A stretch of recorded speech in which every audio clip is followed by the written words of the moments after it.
ഏവർക്കും പുതിയൊരു അധ്യായത്തിലേക്ക് ഹാർദവമായ സ്വാഗതം.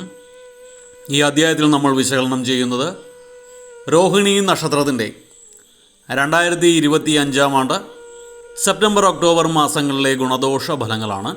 ഞാൻ ആദ്യമായി ഒന്ന് പറഞ്ഞോട്ടെ, ഇത് രോഹിണി നക്ഷത്രത്തിൽ പിറന്നവരുടെ പൊതുവായ ഫലമാണ് നമ്മളിവിടെ വിശകലനം ചെയ്യുന്നത്.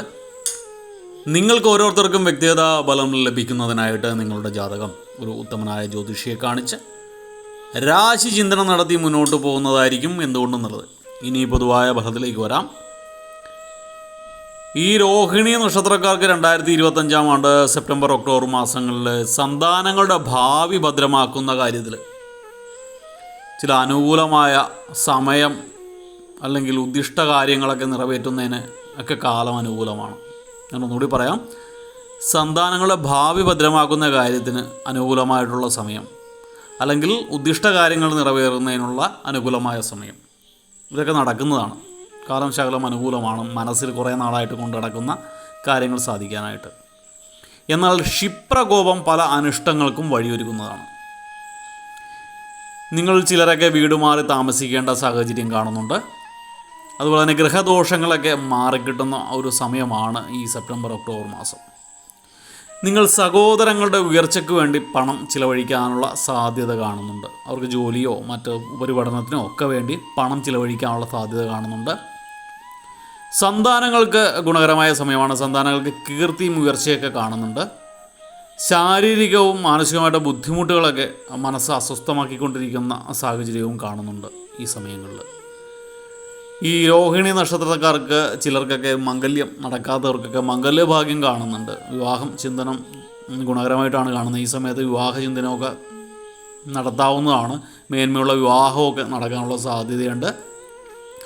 അതിനുള്ള ഈ രോഹിണി നക്ഷത്രക്കാരുടെ മാതാപിതാക്കളൊക്കെ ഈ സമയത്ത് ഒന്ന് ഉണർന്ന് പ്രവർത്തിക്കേണ്ടതാണ്. അതിന് ചില വഴിപാടുകളൊക്കെ ഞാൻ അവസാനം പറഞ്ഞുതരാം. ഈ രോഹിണി നക്ഷത്രക്കാരുടെ മാതാപിതാക്കളുടെ ആരോഗ്യനില ഇച്ചിരി പരിങ്ങലിലാണ്, മോശമാണ്.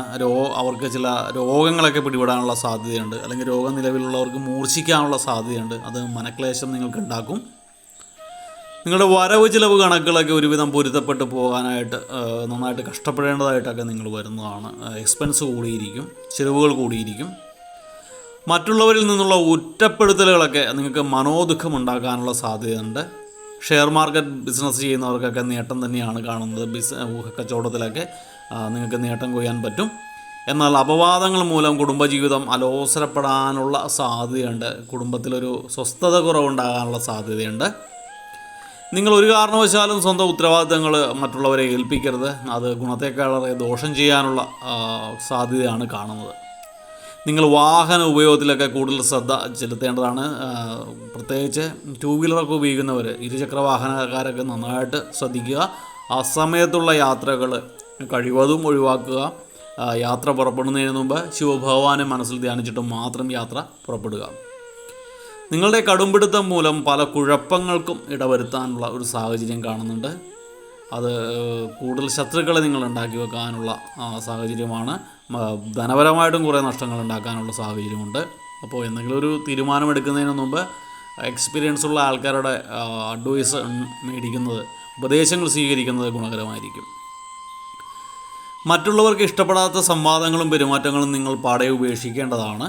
അത് കുടുംബത്തിലായാലും ജോലി സ്ഥലത്തായാലും സുഹൃത്ത് ബന്ധങ്ങളുടെ ഇടയ്ക്കായാലും നിങ്ങൾക്ക് ദോഷം വരുത്തും. ഈശ്വരാനുഗ്രഹം കൂടുതലായിട്ടുള്ളൊരു സമയം തന്നെയാണ് ഈ ഒക്ടോബർ മാസമൊക്കെ ആകുമ്പോൾ. അതുകൊണ്ട് പലവിധ ആപത്തുകളും ഒരുവിധം തരണം ചെയ്തു പോകാൻ നിങ്ങൾക്ക് സാധിക്കുന്നതാണ്.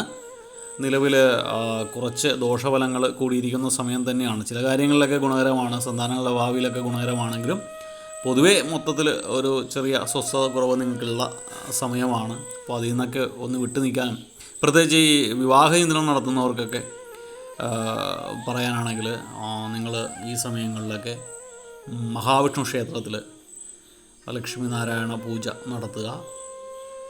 ശിവക്ഷേത്രത്തിലാണെങ്കിൽ ഉമാമഹേശ്വര പൂജ നടത്തുക.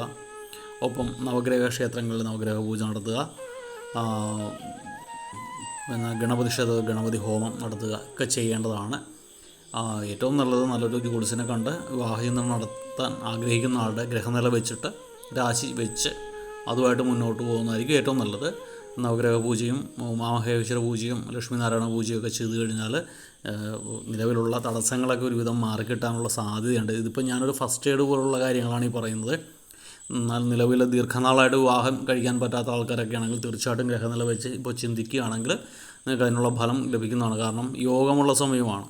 അപ്പോൾ അതൊക്കെ ഒന്ന് മനസ്സിലാക്കി മുന്നോട്ട് പോവുക. അതുപോലെ തന്നെ നിങ്ങളുടെ ഇപ്പോൾ നിലവിലുള്ള ദോഷഫലങ്ങളുടെ കാഠിന്യം കുറക്കാനും സൽഫലങ്ങളുടെ മാറ്റം വർദ്ധിക്കാനുമായിട്ട് നിങ്ങൾ ശനിയാഴ്ച ദിവസങ്ങൾക്ക് ധർമ്മശാസ്താവിൻ്റെ ക്ഷേത്രം ദർശിക്കുന്നത് ഗുണകരമായിരിക്കും.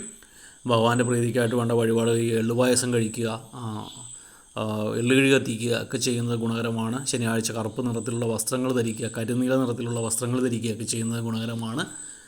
ഒക്കെ ചെയ്ത് ഒരുവിധം മുന്നോട്ട് പോയി കഴിഞ്ഞാൽ ഭഗവാന്റെ കാരുണ്യത്താൽ സർവ്വഫലങ്ങളും ഗുണകരമായി മാറും. അപ്പോൾ എല്ലാവർക്കും ഭഗവാന്റെ കാരുണ്യത്താൽ നല്ലൊരു സമയമുണ്ടാകട്ടെ എന്ന് ആശംസിച്ച് പ്രാർത്ഥിച്ചുകൊണ്ട് നിർത്തുന്നു. വീഡിയോ ഇഷ്ടപ്പെട്ടാൽ ലൈക്ക് ചെയ്യുക. തുടർന്നുള്ള മാസങ്ങളിലെ വീഡിയോ കൃത്യമായി ലഭിക്കുന്നതിനായിട്ട് ചാനൽ സബ്സ്ക്രൈബ് ചെയ്തിട്ടില്ല എങ്കിൽ സബ്സ്ക്രൈബ് ചെയ്യുക. മറ്റ് മാസങ്ങളിലെ വീഡിയോയും മറ്റ് നാളുകളുടെ വീഡിയോയും ഞാനിവിടെ പ്ലേലിസ്റ്റിൽ കൊടുത്തിട്ടുണ്ട്. നിങ്ങൾക്കത് കയറി കാണാവുന്നതാണ്. ഒരിക്കൽ കൂടി നന്ദി പറഞ്ഞുകൊണ്ട് നിർത്തുന്നു. നന്ദി, നമസ്കാരം.